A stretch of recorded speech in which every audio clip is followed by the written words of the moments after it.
Hey there, if you want to write or run a one-on-one D&D game, then this video is for you. Well, if you're going to take anything from this video, take away this. You're still DMing, it's just for fewer people. Despite that, there are some tips I would just focus on for one-on-one D&D.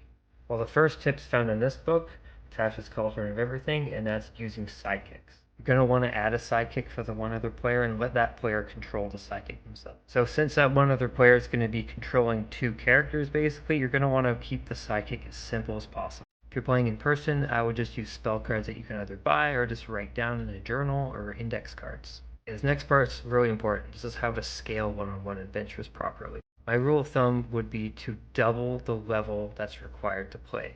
So if you're using the D&D starter set or Lost Minds of Phandelver, you're going to want to start at level 2 for your sidekick and your player rather than level 1.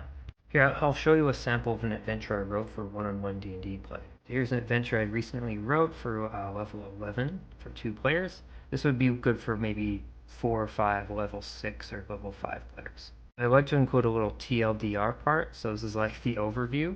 I'll usually include like the stakes, like why is the adventure taking place, and then I'll also include just an overview of what's happening so you don't get lost as a dungeon master.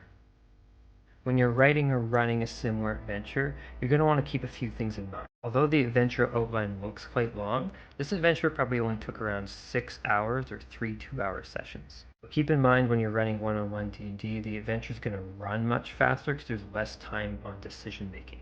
And this adventure I ran had 4 combat encounters.